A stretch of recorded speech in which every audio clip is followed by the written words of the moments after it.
So we're so glad you're here today. Today we have the honor of having Reverend Dr. Jack Connell with us, and he'll be sharing the word with us. Reverend Connell is the president of Eastern Nazarene College, my alma mater. I think I'm not overstating the fact that a lot of who I am today has been shaped by Eastern Nazarene College. I went there, I met my wife there of almost 30 years, so that's a good thing. I went there as a student. I took a long-range plan, 5.5 years. Some of you will understand that. And I went back there to work as an administrator there, director of admissions, and I am presently a trustee at Eastern Nazarene College. Let me tell you a little bit about how missional we are as a church and the fact that 15 cents on every dollar that you give to this place leaves here and goes to help ministry happen all over the globe. And a percentage of that goes to Eastern Nazarene College, which is a college in our tribe, our denominational tribe, a college that is our college for this part of our region, our field, or whatever.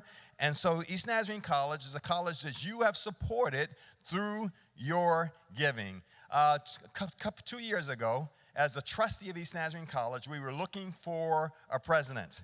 And we did an extensive search. And God led us to, and I want to say it was a God thing, God led us to Dr. Jack Connell, and it's the best decision that the college has ever made when it comes to a leader. And Jack is just he's been a pastor, he's been an administrator, he's a great preacher, and you're going to enjoy as he talks about real relationships today. Would you give Reverend Dr. Jack Connell a warm Salem Fields welcome as he comes?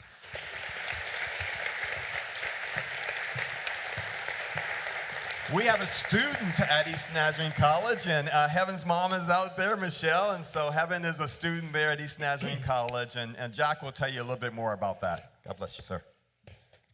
Thank you, James. That was really nice. That's nicer than what you said about me in the earlier service, but I'll take it in this service. I hope you all know what a gift you have in James Hayward as your lead pastor, and I hope you tell him that regularly. What I knew before I came down this morning was that James is a man of great vision, great integrity, great leadership, great insight. What I did not know prior to coming down here this morning is that he can also do 300 push-ups in a single day. So, James, in every way, I'm not worthy to be in your presence, not worthy to be here. I feel like I'm the scrub quarterback who's coming in for Tom Brady. Am I allowed to say Tom Brady in this town? I don't know, but it's an honor, James. Thank you for the invitation, and honor to be with all of you. And I appreciate worshiping with you this morning, and thank you for your partnership with Eastern Nazarene College. My guess is that because of geography, a lot of you perhaps don't know a lot about Eastern Nazarene College, have never been there. Don't worry, the morning is not going to be a commercial for Eastern Nazarene College, but I do want to show you just a short commercial, a quick video that'll give you a little bit of a glimpse of who we are. So if we could play that, please, and you could take a look. Thank you. How do I want to live my life in this world? Who do I want to be? There's no better set of tools than those that you get from a Christian liberal arts education when you're trying to answer those truly important questions.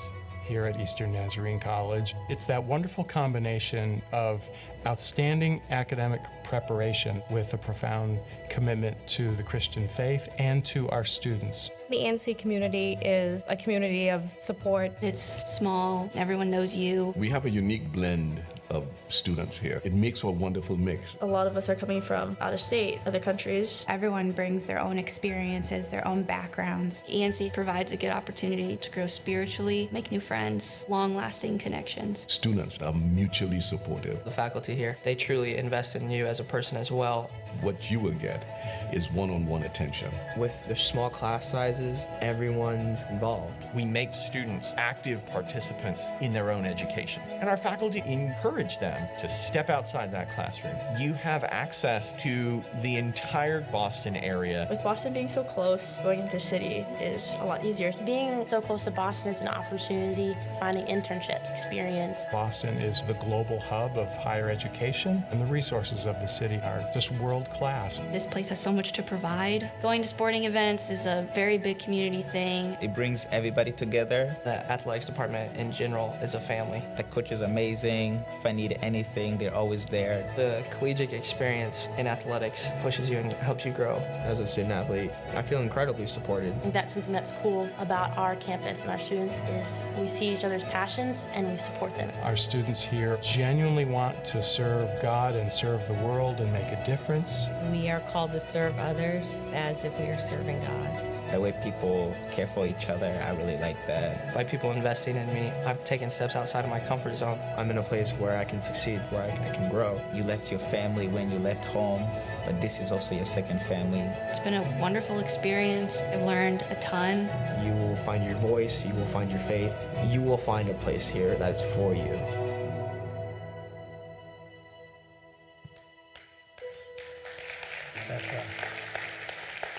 That beach, by the way, is about a quarter mile from campus, so not bad. So thank you again for your financial support. Thank you for sending your students to us. How can you not love a student named Heaven?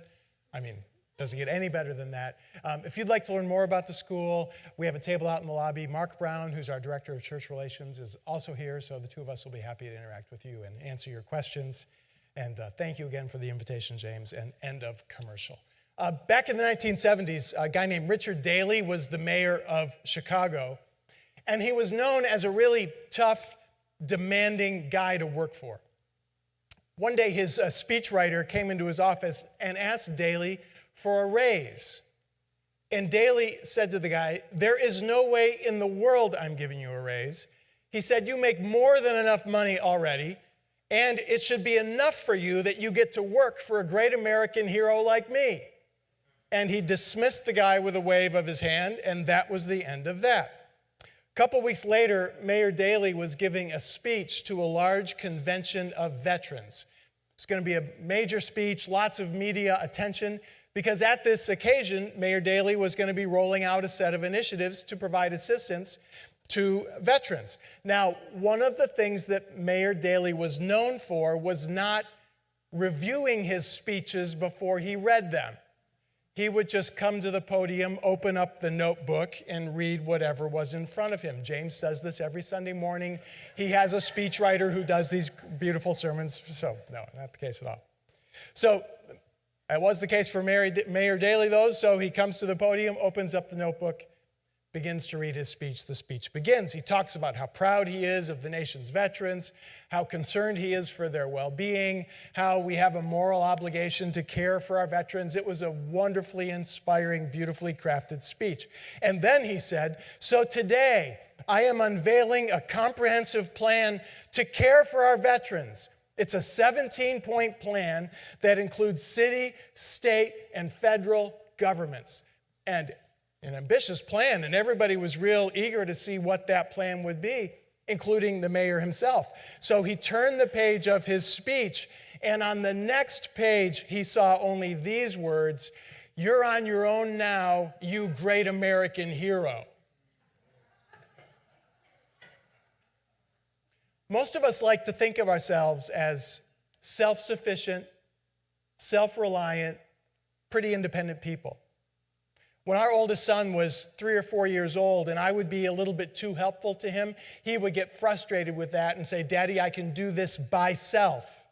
And most of us are wired that way. Even our nation, as I flew into Washington, D.C. last night, saw the Washington Monument, even our nation is founded on a Declaration of Independence, after all. But if there's one thing I hope we've learned, I think we've learned over these last 18 months, it's what Mayor Daley learned in that moment at his speech. We need each other. Our lives are deeply interconnected with one another. During the pandemic, you probably spent, I know I spent more time alone over the last 18 months or so than I have at any other time in my life. Hunkered down in our homes or apartments by ourselves much of the time. When we would dare to go outside, we'd have to swerve around people to keep 6 or 8 feet of social distance. Meetings by Zoom, church by Zoom, Thanksgiving and Christmas by Zoom, a friend of mine getting rich because he works for Zoom. And yet I think and hope and pray He's going to give a really nice gift to Eastern Nazarene College one of these days. He just doesn't know that yet. But I think what we've learned out of this time is that we're learning again how much we need each other, how important our relationships really are. And the quality and health of those relationships is key. It's central, I think, to the quality of everything else about our lives. If I were to ask you to name the top things that give you most joy in your life, that fill you up like nothing else does, I would guess that pretty near the top of that list you would have relationships, right? But if I were also to ask you, what drains you like nothing else does? What depletes you like nothing else does? What tempts you to drink non-Nazarene beverages like nothing else does? My guess is that also right at the top of that list would be the same thing, relationships. When our relational world is going well, life is good. When our relational world is struggling, life feels like a train wreck pretty quickly. So quick poll, how many of you would say you have at least one significant relational challenge going on in your life right now? Okay. How many of you are sitting next to the person who's the problem? Like, don't you dare raise it. Somebody in the first service, oh yeah, like that. So for the next few moments, and I notice this clock at the back of the room is really something. I now have 25 minutes and 29 seconds to finish. So for the next 25 minutes and 25 seconds or so, I'd like you to think about your relational world. Think about your family, your friends, your coworkers, people in this church. Think about that person who is maybe at the center of your relational challenge right now, that difficult person in your life. And keep those people in mind as we look at a small portion of the book of Colossians, which a letter that the Apostle Paul wrote in the New Testament. Colossians chapter 3, verses 12 to 14, where Paul gives us a bit of a roadmap for navigating our relationships, for making them healthier and stronger. And so here's the word of the Lord. Therefore, as God's chosen people, holy and dearly loved, clothe yourselves with compassion, kindness, humility, gentleness, and patience. Bear with each other and forgive whatever grievances you may have against one another. Forgive as the Lord forgave you. And over all these virtues put on love, which binds them all together in perfect unity.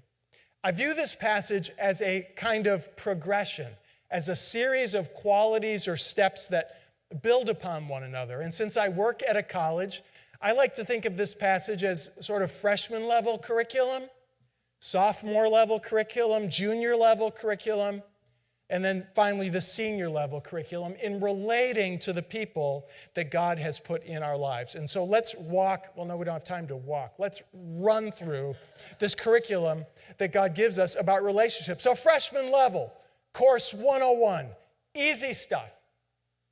Paul says, just relate to people with compassion and kindness. Just relate to people with compassion and kindness. A few years ago, I came home late one night after teaching an evening class. It's about 10 o'clock or so. Found the whole house quiet, lights off. But when I came into the house and turned on the light in the kitchen, I saw that the kitchen was an absolute wreck. I mean, there were dirty dishes in the sink and over the counters, and I had 4 kids, and so the kitchen was a mess. And so I took up, 20 minutes or so and cleaned up that mess, the whole time thinking to myself thoughts like, sure, family, go ahead and sleep. Sweet dreams, everyone. I don't mind. I'll work from 7 in the morning until 10 at night. I'll work a 15-hour day, and then I'll come home and clean up your mess. Lincoln signed the Emancipation Proclamation. Didn't apply to me, apparently, so I'll just keep slugging it out here. That sort of thing, just pity party for 20 minutes or so as I'm cleaning up the kitchen. I walk upstairs to go to bed and find that my wife, Wendy, is in bed, but actually there's a little light on next to the bed, and she's reading a book and sipping a cup of tea. And I say to her, Wendy, what are you doing? Now, I'm not looking for information here. I'm not gathering data. I'm not the smartest guy in the world, but I know what she's doing.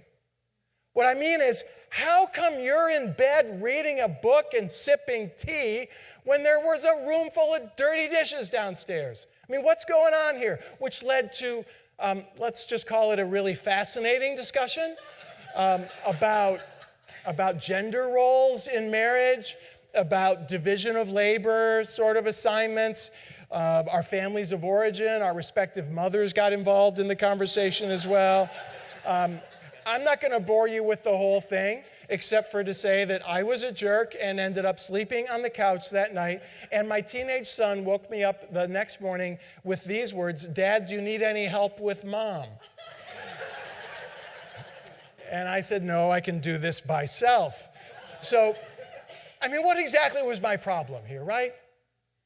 I mean, take 15 or 20 minutes, clean up some dishes, and then go upstairs and celebrate the fact that my busy, exhausted wife was taking a few moments to read a book and have a cup of tea before she goes to bed. But no, that's entirely too much to ask of me, apparently. That's way beyond what I'm somehow able to do. And into the selfishness and the pettiness and the insensitivity of our daily interactions with one another, God says, freshman level, 101. Just treat each other with kindness. Just treat each other with compassion, just as God has been so kind and compassionate to you. Shortly after I moved to Boston a couple years ago, I was in line at a Dunkin' Donuts because there's Dunkin' Donuts on just about every corner in Boston. It made my heart warm to see one a mile or so down the road here, so thank you for helping me feel at home. But I was in line at a Dunkin', and the gentleman in front of me paid for his order with a gift card, and then turned around and handed the gift card to me and said, there's a few bucks left on this. Do you want to use this for your order? I said, yes, thank you. And where are you going to lunch? And do you mind if I stand behind you in line at lunch so you can help me with my lunch as well? So just a small act of kindness, but made my day. And here I am 2 years later still talking about it in Virginia. I read an article a couple weeks ago. It was like a leadership type article. It was about a corporate CEO who is very diligent to be the first one to get into his office every morning when he possibly can. But it's not because he's trying to prove to everybody what a workaholic he is or how we all need to be working harder and faster and all of that. Do you know why he does that? It's so that he can make the coffee for everybody else who's his colleagues and teammates who are going to be coming in a little bit later that morning. And his people love him. And they run through walls for him just because he leads with kindness. It does not require, I come from a college, but it doesn't require a PhD in clinical psychology to figure out what in the world this means. I have a degree in biblical studies. I did not have to do any heavy-duty Greek exegesis to figure out what the Apostle Paul is saying here. This is just real simple. Freshman level, relationships 101. God says, you know what? I've been kind to you. Has God been kind to you? He's been kind to me. And God says, so now why don't you just turn around and extend that kind of kindness. Just dial up the kindness a little bit to the people in your life, your spouse, your kids, your parents, your coworkers, the people in this church, that difficult person that you wanted to raise your hand about a few moments ago. This is small stuff. This is freshman level. But it makes a big difference in the quality of our relational worlds. Sophomore level, let's take it up a step. Relationships 201, Paul says, is to clothe ourselves with humility. Muhammad Ali was a great boxing champion in the 1960s and 70s. Many of you remember that name, I'm sure. He was not known to be an especially humble person. Do you remember his signature line? I'm the greatest. Oh, float like a butterfly, sting like a bee, right? Was on. This other one was, I'm the greatest. And he said it often, and he clearly believed it with all of his heart. One day, he was on a commercial airline flight, and he refused to put on his seatbelt.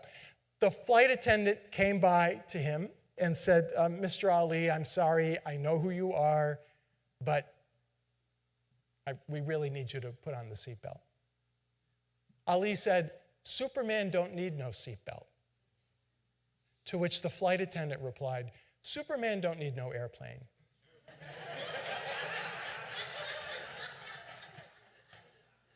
Pride is the oldest sin in the book. The tempter came to Eve and said, you do this, you'll be like God. And ever since that time, Eve and Muhammad Ali and you and me, we've all been doing battle with pride. We've all been dealing battle with putting ourselves in God's place. It's pride, for example, that has us convinced that our viewpoint on every debatable topic is the right one. So I'm going to meddle now for just a couple, because I've been watching the news, and Virginia's been in the news a little bit lately, but it's not just about Virginia, it's about our whole culture. Have you noticed how, I'm sure you have, how angry and polarized and divisive everything is? There's so much meanness, so much hostility, so much name-calling. It's like a junior high food fight out there. And that's just among us Christians, right? And part of the reason why, I don't want to oversimplify this, but part of the reason why is our tendency to hold on to our opinions about politics or race or the vaccine or whatever it is with a death grip, to think that we have the opinion that we do because, of course, our opinion comes straight from the mind of God. But humility, among other things, involves understanding that when it comes to the complexities of our world and when it comes to the mysteries of the things of God, I might not have every single answer. My insight is limited. My experience is limited. My vantage point is limited. And so maybe, just maybe, on any number of topics, maybe more topics than I would care to admit, 4 little words are true. Can I give you these 4 little words? These are 4 little words I would love to hear a lot more often in our culture these days. I could be wrong. I could be wrong. Why don't we just practice those 4 little words a little bit, okay? Could we as a group just say those 4 words out loud? Ready? Let's do it. I could be wrong. Yeah. How'd that feel? Doesn't feel good. Some of you perhaps have never before heard that exact sequence of sounds come out of your mouth. Some of you are digging for your medication right now because you're feeling like something doesn't feel right here in this room. Let's take it one step further. Why don't you turn to the person next to you, some person near you, and say to them those same words, okay? Go ahead. Go ahead. Just turn to them and say, I could be wrong. You don't...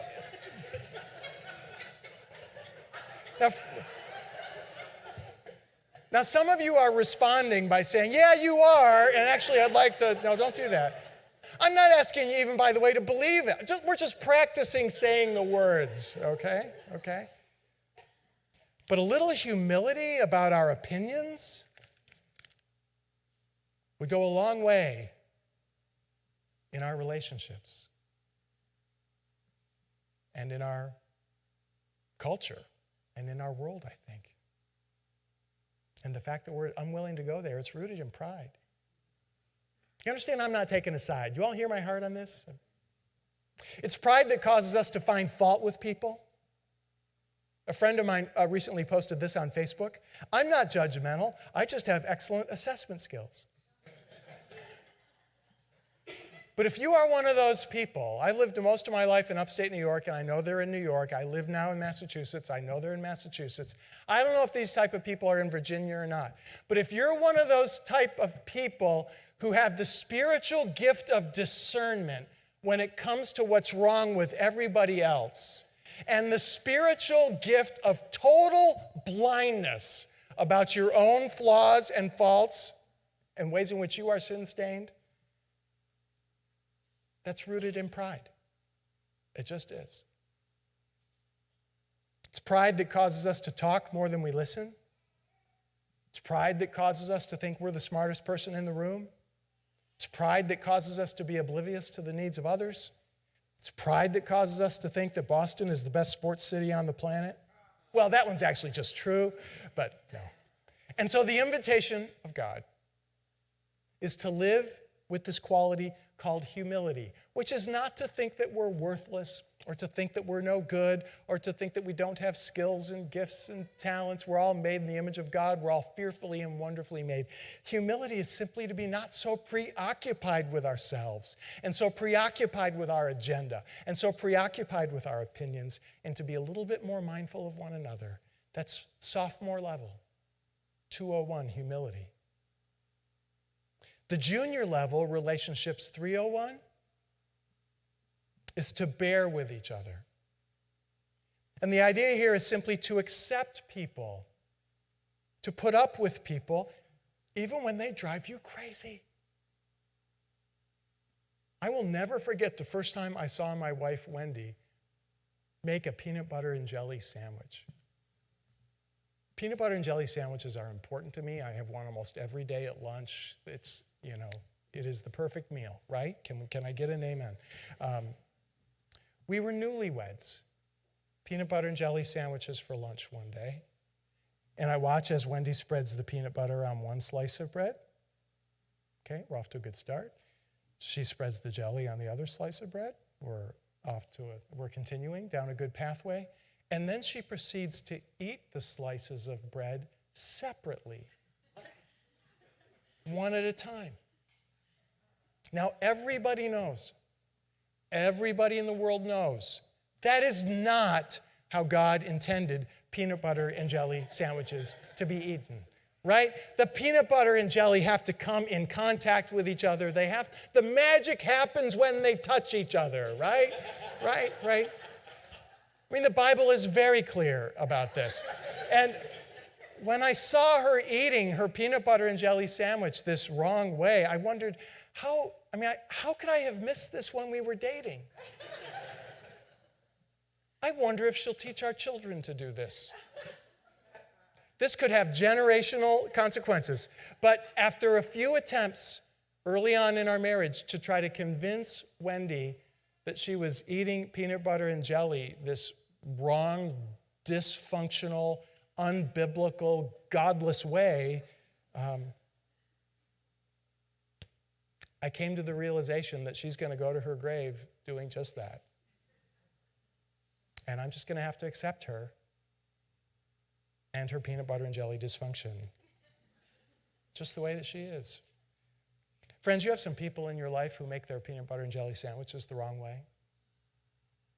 Maybe they're chronically late, or they talk too much, or they're too liberal, or they're too conservative, or they're too messy, or too uptight, or they have bad manners, or bad taste in music, or bad hair, or bad clothes, or bad breath. I don't know.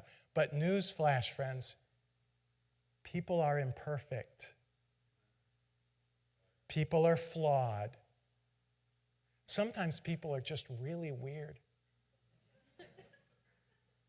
Newsflash number 2, so are you. So are you. So am I. And so the Apostle Paul says, just bear with people. Overlook some stuff. Don't make everything such a big deal. Accept people for the flawed, imperfect, quirky, weird people that they are. Just as God, through Jesus Christ, has accepted you for the flawed, imperfect person that you are. And then the senior level, the 401 level. This is the hardest one. It's that when people hurt us or betray us or disappoint us, which, by the way, is completely inevitable because everybody's flawed, right?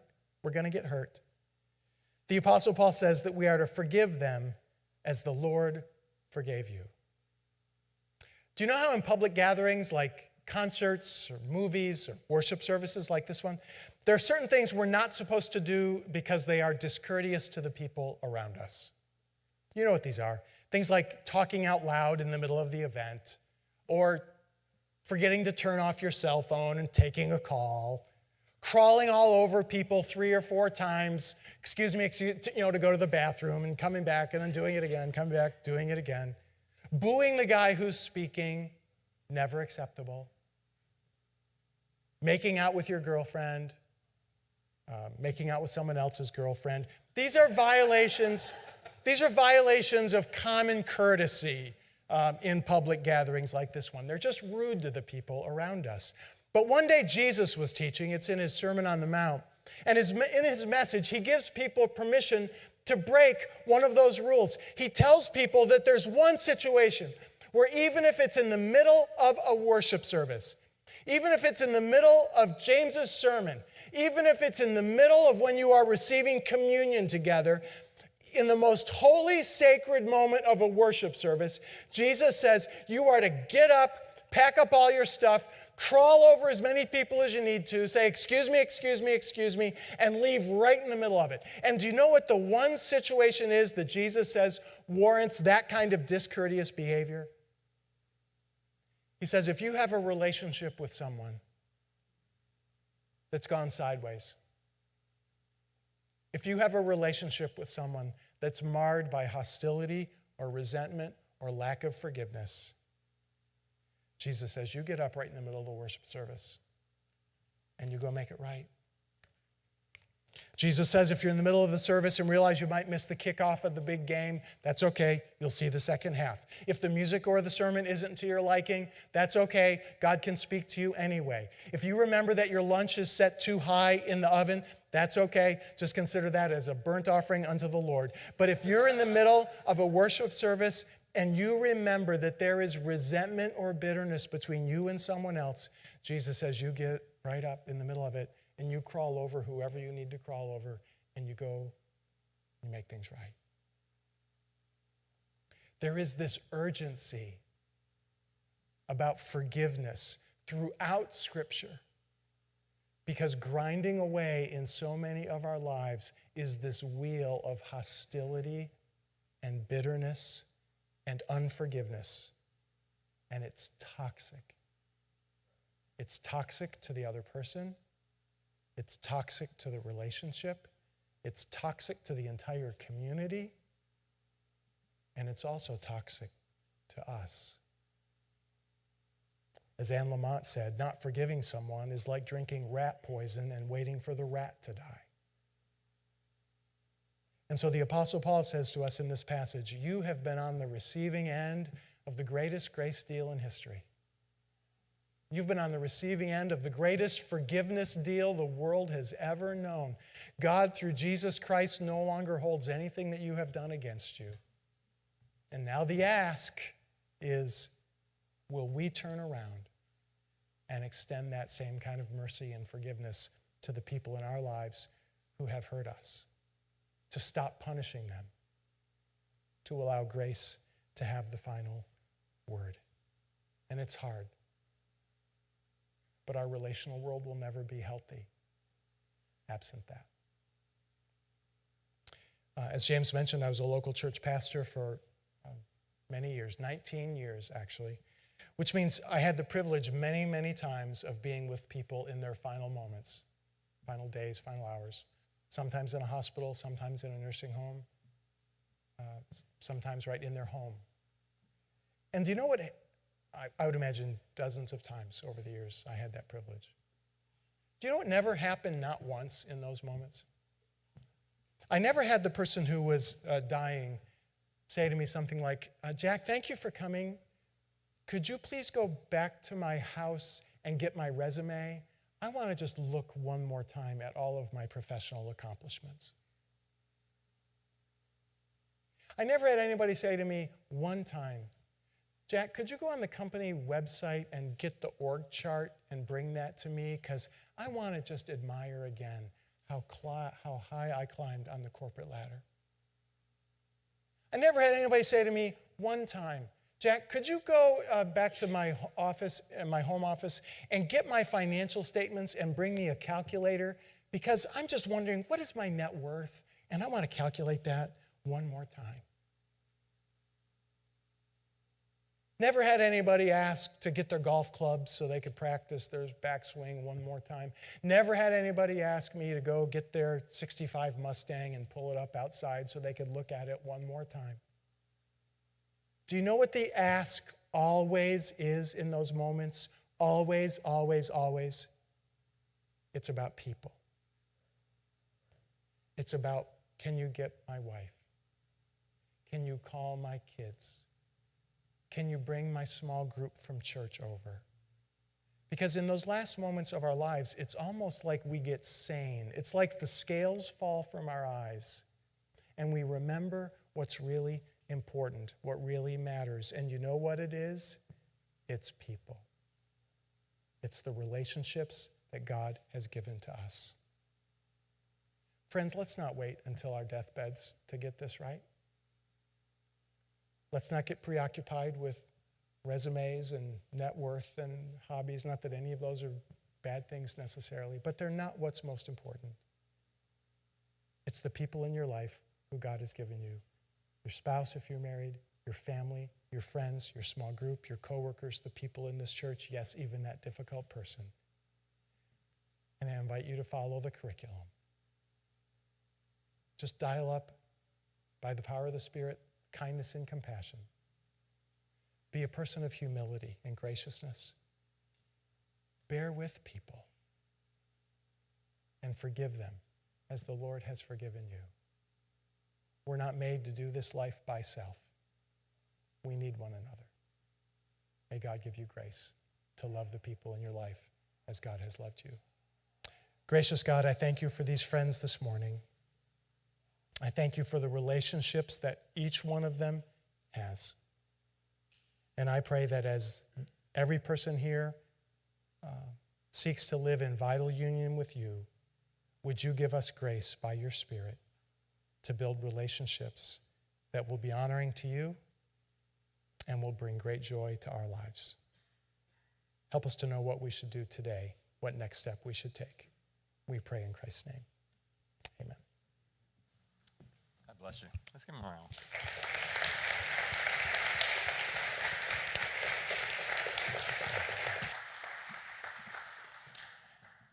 And he finished on time. Hey, we were created. I got 50 seconds left. Okay. We were created to belong. What a great way to end our real relationship series. We didn't know about that, and I just pray that as you listen today, that God would grace you and help you to live just that way. Hey, Jack will be outside with Mark Brown, and if you have any questions by Eastern Nazarene College, he would be glad to answer any of those questions, and if you want to talk with him, he'll be out front as well. Thank you for being here today. Thank you for all that you're doing to be for Spotsy.